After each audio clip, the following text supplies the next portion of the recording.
Isaías 43, do 1 ao 5. Nos diz assim a palavra de Deus: Mas agora, assim diz o Senhor, que te criou, ó Jacó, e que te formou, ó Israel. Não temas, porque eu te remi, chamei-te pelo teu nome, tu és meu. Quando passares pelas águas, eu serei contigo.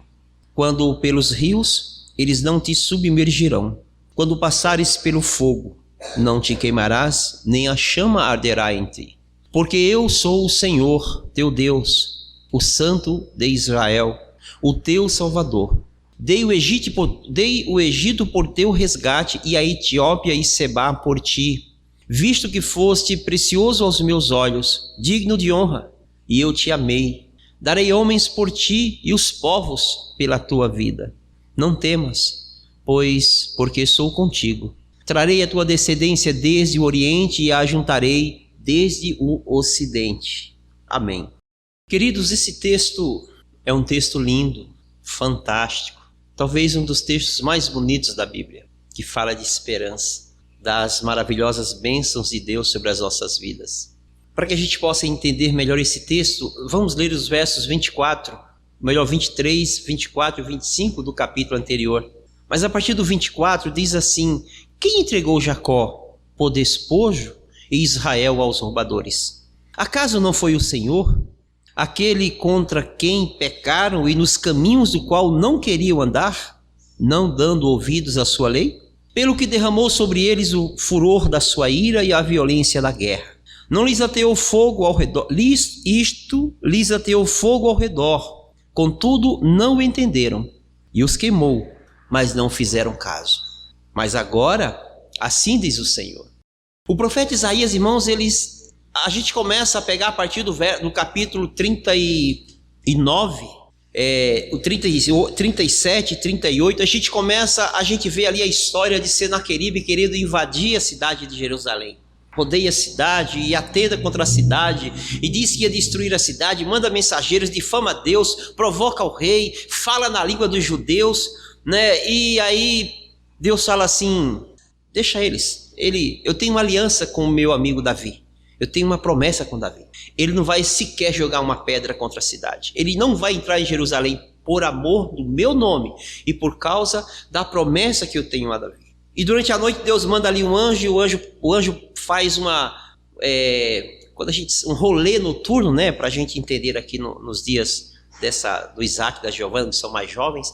O anjo vai ali dar um rolê à noite no arraial daquele povo e mata 185 mil homens. Isaías diz assim, que quando eles acordaram de manhã estavam mortos. Às vezes eu digo, mas Isaías, será que ele não está meio... Mas é quando alguns acordaram, né, todos estavam mortos. Em seguida, o rei fica doente e Deus cura milagrosamente a vida do rei. Então nós encontramos os capítulos que antecedem esse, Isaías mostrando as bênçãos, o amor, o cuidado, a providência de Deus para com o seu povo, mas principalmente Deus mostrando ao povo que tinha promessas com aquele povo. Porque se inicia ali neste ciclo com a promessa que ele havia feito a Davi, que a cidade de Jerusalém é a cidade que Deus havia escolhido e que aquela cidade pertencia à descendência de Davi. Então Deus tinha um pacto com Davi e falou assim: Senaqueribe não vai entrar na cidade. O rei era da descendência de Davi. Mas Isaías é aquele profeta que traz à memória do povo o seu pecado, que traz à memória do povo a forma como eles andaram afastados do caminho do Senhor. Então Isaías traz sobre o povo as consequências dos seus pecados. Ele profetiza para o futuro e diz que o povo ia cair, o povo ia sucumbir e seriam escravizados. Mas Isaías diz assim: olha, mas é Deus quem faz isso. E no versículo 42, aqui no 24, ele diz: porventura, não foi Deus que entregou Jacó por despojo e Israel na mão dos malfeitores? Veja que Isaías está afirmando, questionando o povo: foi Deus que fez isso, é Ele que faz. Deus castiga o seu povo quando o seu povo se afasta dele.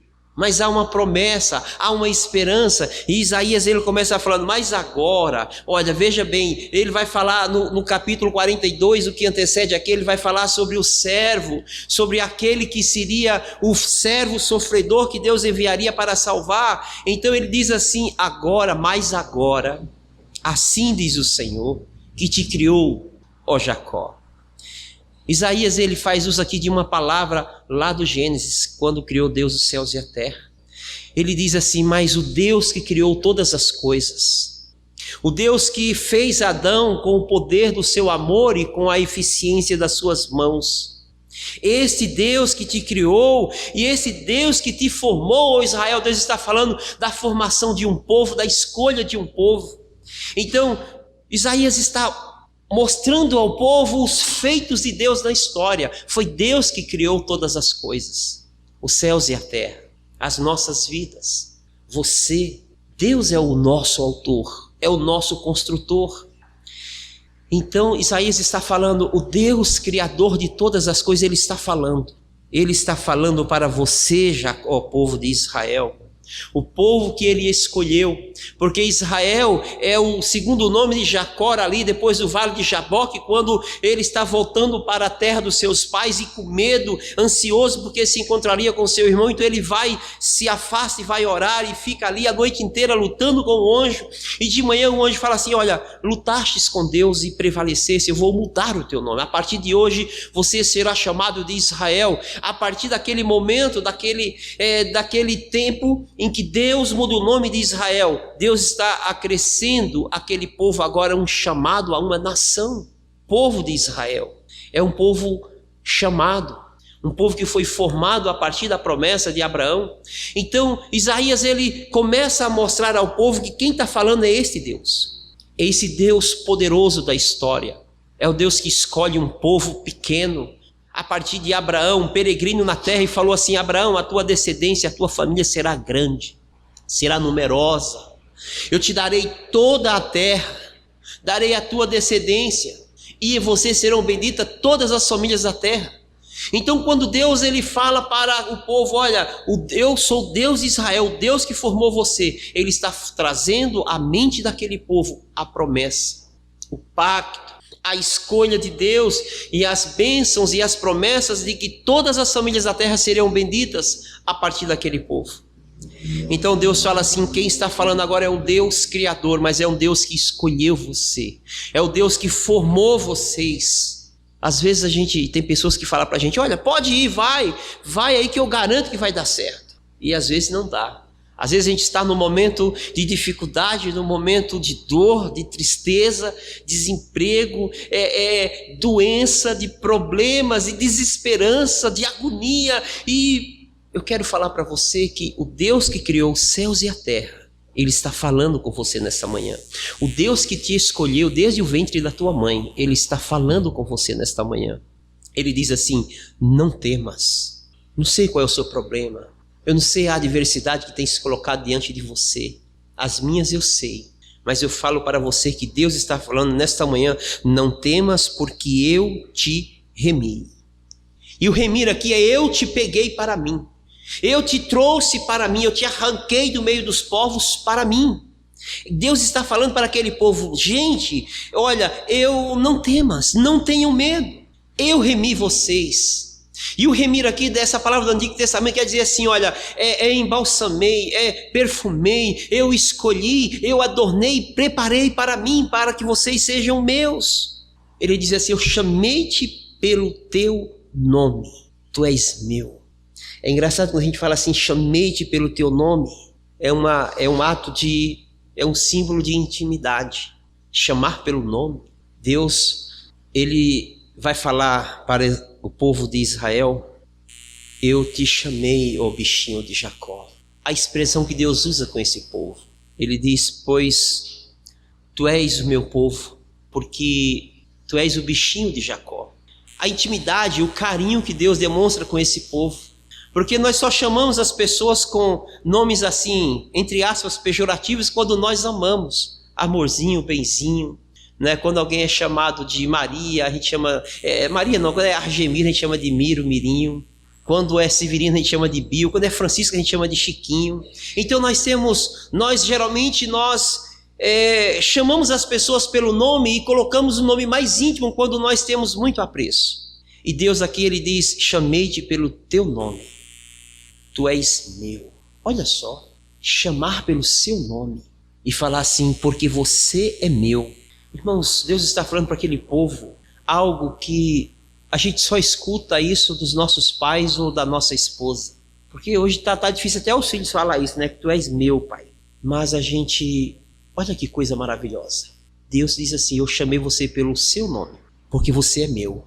E esse povo ele chamou de bichinho de Jacó. Tem até a música do Sérgio, uma música muito bonita, que ele vai falar, acho que já cantou esse hino aqui já, Lamento de Israel.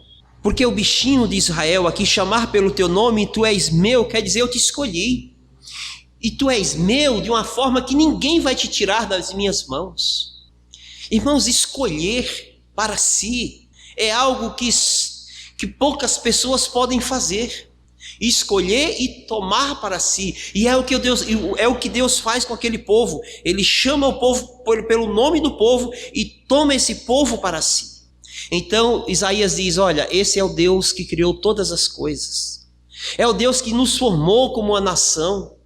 E ele nos chamou pelo nosso nome, e ele diz assim: nós somos dele. Então ele diz: não temas, não temais. Nós temos um dono, nós somos um povo de um Deus poderoso.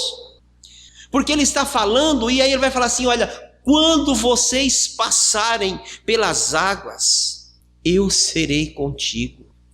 Tanto no Antigo como no Novo Testamento nós vamos encontrar momentos em que o povo teve que literalmente passar pelas águas. Quando o povo, Êxodo 14, o povo está saindo do Egito, o povo fugindo do Egito, e chega na beira do mar, não tinha para onde passar, olhava para trás e um exército que vinha enfurecido com a espada na mão, disposto a matar todo mundo. Aí olhava o mar, olhava o exército, e agora o que é que a gente faz? E Deus fala assim: Moisés, toca na água e abre esse mar, e esse povo vai passar. Porque Deus falou assim: eu serei glorificado, eu farei este milagre para que eu seja glorificado e o meu nome vai ser glorificado. Então Deus estava ali no mar e o povo passa pelo meio do mar em terra seca. Deus abre mar, Deus abre as águas para que a gente possa passar, irmãos. Deus move os céus e a terra por amor de nós. Então Isaías diz: olha, quando passares pelas águas, vocês não se afogarão. Isaías está falando da travessia do mar, lembrando ao povo que aquele Deus que criou os céus e a terra, que era dono do mar, aquele povo que havia escolhido eles através de Abraão, estava falando para eles: não temam, eu sou com vocês, eu escolhi vocês, eu conheço o nome de cada um de vocês, e se tiver que passar pelas águas, elas não te afogarão. Lembra dos discípulos, estavam no barquinho lá, e o barco, a tempestade vem, o barco balança, o barco vai, a água entra dentro do barco, o vento, a escuridão da noite, o frio, e eles com medo, vamos perecer. E Jesus levanta, estende a mão e fala: acalma a tempestade. Eles passaram em uma tempestade, mas não se afogaram, porque Ele está com eles. Ele está conosco, o nosso Deus, o nosso Jesus Cristo, Ele está conosco. A gente passa pelas águas da vida, pelas tempestades da vida. Quem é que nunca passou aqui sufoco, agonia, desespero? Já teve um momento da nossa vida que a gente falou assim: acho que a melhor coisa agora era morrer. Mas eis que Ele diz para nós: não temam, porque se passarem pelas águas, eu serei contigo. Quando pelos rios, eles não te afogarão. Lembra quando eles chegaram, estava chegando na terra de Canaã, época de chuvas, o rio Jordão lotado de água, e os sacerdotes vão, Josué vai, quando eles começam a pisar na água, as águas do rio param, e eles passam em meio do rio em terra seca. O nosso Deus é esse Deus. É o Deus que no passado Ele moveu a terra por nós, mas Ele está conosco. Isaías está mostrando os poderes, o poder e a magnitude desse Deus pelos seus feitos no passado. Ele diz assim: olha, ainda que nós passe pelo fogo, vocês não se queimarão, e nem a chama vai te provocar ferimento. Lembra daqueles moços estavam lá na Babilônia, foram levados cativos de Jerusalém na primeira leva, Sadraque, Mesaque e Abdenego, tinha que adorar o rei, tinha que se submeter à adoração lá da Babilônia, e aqueles moços não, perseguiram eles não, caluniaram eles não, ameaçaram eles não, vou adorar, vou continuar. E eram pessoas boas, eram bons cidadãos que davam um exemplo justo e digno de alguém que temia Deus. E o rei tem que mandar eles para a fornalha de fogo, mas você vê que o rei dá um testemunho por eles, o rei se comove, o rei fala assim, mas olha, vou mandar vocês lá para a fornalha. E ele fala, rei, fica sossegado, sossega, mano, nós vamos para lá fazer um rolê lá, e nesse rolê, se Deus quiser, a gente morre, mas se Deus quiser, a gente não vai morrer. E eles foram jogados lá, e o rei fica ansioso, nem dorme. Depois o rei olha e tinha 4 lá dentro. O rei falou, mas foram jogados 3, por que tem 4?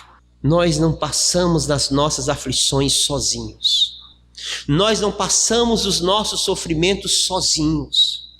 Nós não fomos escolhidos por um Deus que se esqueceu de nós, por um Deus que está ocupado demais para não nos socorrer. Cada aflição, cada dor, cada sofrimento, cada momento de ansiedade, Deus está conosco, eu estou convosco, eu estarei com vós. O que nos alegra não é que a nossa dor acaba rápido, não é que o nosso problema passa rápido, não. O consolo que temos, irmãos, é porque o Senhor está conosco. É Ele que nos conduz em segurança, é Ele que abre as portas, é Ele que abre o mar. É Ele que faz com que o fogo não nos queime, é Ele que faz com que o sofrimento não nos consuma e não nos leve à morte. Então ele diz, porque eu sou o Senhor, teu Deus. Ele diz que tudo isso acontece porque Ele é o nosso Deus, o Santo de Israel. Então Isaías aqui ele repete de novo, olha, eu sou o Senhor, Criador dos céus e da terra. Todo o poder está em minhas mãos, nada foge do meu controle. Só que eu sou o teu Deus. Então aqui ele se revela como sendo e será sempre o Deus nosso, que está conosco. Ele diz assim, o Santo de Israel é aquele que santifica o povo. É aquele que está com o povo para o santificar e separar de todos os povos da terra e fazer com que Israel seja diferente. Ele diz, o teu Salvador. Olha só, o Deus Todo-Poderoso, Criador dos céus e da terra, o teu Deus, Ele é o Santo que te santifica e Ele é o teu Salvador. Ele nos salva a cada dia, a cada momento. Ele nos salva desde a cruz e continua nos salvando através dos livramentos, através do cuidado, porque Ele diz assim, porque eu troquei o Egito foi uma moeda de troca por vocês. Eu peguei a maior nação da terra. Porque Deus ele abençoou o Egito através de José e transformou o Egito na maior potência da terra. O mais rico, o maior, a glória da terra naquela época era o Egito. Porque com os 7 anos de fome o Egito conquistou todas as riquezas que havia espalhada na terra. Todos iam até o Egito comprar comida, levavam as suas riquezas, os seus melhores, em busca do alimento. Então o Egito era a maior potência na terra. E Deus fala assim, eu engrandeci eles, eu tornei eles algo que todos olhavam para eles e é a glória da terra. Mas isso foi apenas para trocar por vocês. Para depois eu esmagar, para depois eu castigar, para eu destruir e mostrar que a minha escolha é com vocês. Eu escolhi vocês. Pode o mundo inteiro se levantar, mas são vocês que eu escolhi. O que Deus está falando é, eu troco tudo por vocês, porque vocês são meus. E Ele diz assim, sabe por quê? Porque vocês fostes preciosos aos meus olhos. Isaías aqui ele usa uma frase que geralmente o noivo usava para a noiva naqueles tempos. Porque você é preciosa aos meus olhos, porque eu te olhei e me apaixonei por você, porque você é a coisa mais linda, é algo que realmente entrou pelos meus olhos e conquistou o meu coração. Então isso é uma declaração de amor de Deus para com o povo, porque vocês foram e são preciosos aos meus olhos. Quantas vezes você já ouviu alguém falar isso para você? Você é precioso demais ou você é preciosa demais aos meus olhos? Deus está falando isso para nós aqui nessa manhã. Nós somos preciosos aos olhos dele. Nós temos um valor inestimável aos seus olhos. Eu não tinha combinado nada com o Cleito hoje para falar de dívida, para falar de valor, de alguns quase 30 bilhões de dólares de uma dívida. Mas aqui o texto continua falando que nós somos preciosos aos olhos do Senhor. Ou seja, nós somos as joias mais caras aos olhos de Deus. Então ele diz assim, olha, porquanto vocês foram e são preciosas aos meus olhos. Deus fala, vocês são dignos de honra. Às vezes as pessoas nos maltratam, nos xingam, nos perseguem, falam que somos isso, que somos aquilo. O diabo tenta toda hora nos matar, nos destruir, nos persegue. E aí Deus fala assim, vocês são dignos de honra. Eu sinto prazer em honrar vocês. E as honras aqui que Deus se refere é abençoar, é trazer vocês para perto de mim e fartar vocês de bênção, de amor. E eu te amei. Olha só. E esse te amei aqui não está no passado. A expressão aqui está. Mas é um eu te amei, te amo, te amarei. É um ato contínuo de Deus. Por mais que Isaías fala, te amei no passado, para mostrar que Deus amou o povo desde a antiguidade, mas ele continua amando e nos ama nos dias de hoje. Eu te amo. É uma expressão de verdade, é de quem realmente ama. Ele diz ainda, darei homens por ti e os povos pela tua vida. Deus está falando que dará todos os povos por amor de nós, por nossa vida. Veja que algum tempo aqui atrás ele já havia matado 185 mil soldados, aquele exército de Senaqueribe que se levantava contra o povo de Israel. Então Deus mata aquele povo por amor ao povo que ele havia escolhido, por causa do teu nome, porque eu te amei. Então tudo isso eu darei pela tua vida. E ele diz ainda, não temas, porque sou contigo. Irmãos, reflita um pouquinho. Deus está falando assim, eu sou contigo. E o eu sou que ele está falando o eu sou está com você, caminha com você, defende você, ama você, te vê como alguém precioso demais. Às vezes eu procuro entender por que às vezes nós não conseguimos receber esse amor, desfrutarmos desse amor, desse cuidado, porque Deus se revela aqui como alguém que ama, como alguém que cuida. Ele faz questão de se mostrar quem é. É como aquele rapaz bonito que chega na casa da moça e diz assim, eu sou engenheiro, eu sou um médico, meu pai tem fazendas, eu tenho muito dinheiro, eu sou uma pessoa educada, mas tudo isso é porque eu quero cuidar de você, porque eu quero te amar, sabe? É isso que Deus está falando para conosco. Ele está se apresentando como um noivo, rico, poderoso, alguém que existe há muito tempo e quer demonstrar o seu amor para conosco, o seu cuidado. Querido, apresente as suas causas a Deus, apresente a sua ansiedade a Deus. Mas há um Deus que está do teu lado, há um Deus que prometeu cuidar de você, há um Deus que te tirou do mundo, que te trouxe do mundo das garras de Satanás para fazer de você um povo dele, um povo abençoado, um povo próspero, um povo feliz. Ah, pastor, mas a luta ainda está grande. Sim, mas ele te prova na luta. Mas ele está ali de braços abertos para te abençoar. Ele está com os braços abertos para, se você tropeçar, ele vai te abraçar, não vai deixar você cair. Ele vai te abraçar e te consolar, trazer para perto. Irmãos, nós somos preciosos aos olhos de Deus. Ele te chama pelo teu nome, ele te conhece, ele está com você. E ele diz assim, ainda para finalizar esse texto, ele diz, não temas, porque sou contigo. Eu trarei a tua descendência desde o Oriente e a juntarei desde o Ocidente. Ele está falando de todos os cantos da terra. Eu trarei a tua descendência. É claro que Isaías está se referindo aqui ao pós-cativeiro. Mas o que ele está falando para nós não importa onde nós estejamos, o Senhor nos tira de lá e nos traz para ele, para caminharmos com ele, para sermos dele. E uma vez que somos dele, tem um detalhe, ele é um Deus zeloso. E zelo quer dizer ciúmes. Zeloso quer dizer, eu quero para mim. Eu quero cuidar e cuidar do meu jeito. Queridos, assim diz o Senhor, que te criou, ó Jacó, que te formou, ó Israel. Eu sou o teu Deus. Eu vou estar com você o tempo todo, ainda que você tenha que passar pelo mar, pelas águas e pelo fogo, eu vou estar com você, porque eu te escolhi e você é precioso aos meus olhos. Eu estou com você, caminho com você, eu estou do teu lado. Eu sei que pode parecer loucura, mas no momento da adversidade você faz assim, ó, você abraça, ele está do seu lado. Talvez você tenha que perder muitas coisas para entender isso. Quando meu pai era vivo, eu tinha a esperança de que eu tinha sempre um abraço. E às vezes eu viajava 2.650 quilômetros para dar um abraço no meu pai, que a gente chamava ele de Timiro, de tão carinhoso que era. Como era confortante o abraço do meu pai. Mas hoje ele não está aqui.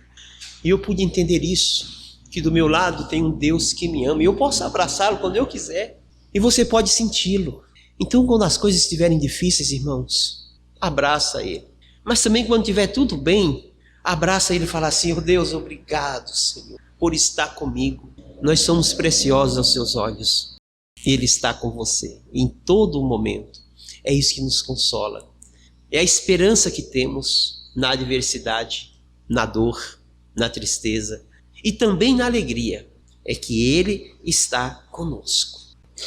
Que Deus nos abençoe e que nós tenhamos a alegria e o prazer de desfrutar desse amor, dessa proteção e desse cuidado de Deus, dessa escolha. Você é precioso aos olhos de Deus. Amém.